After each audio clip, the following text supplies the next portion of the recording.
Hey y'all, I hope you're doing well. I just wanted to come on just really quickly to show y'all this makeup look. I love it. It's so pretty. I did this. Can you believe it?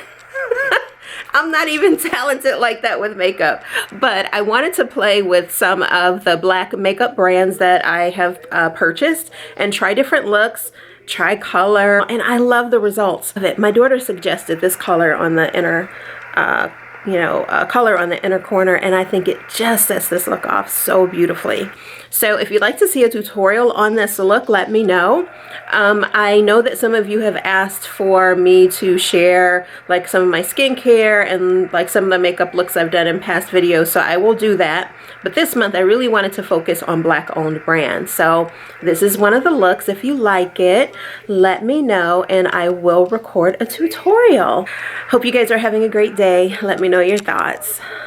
All right, I'm out of energy now. Y'all know I'm only good for about 3 minutes with this illness, but you know, beauty deserves the extra effort. All right. Talk to you guys later. Bye.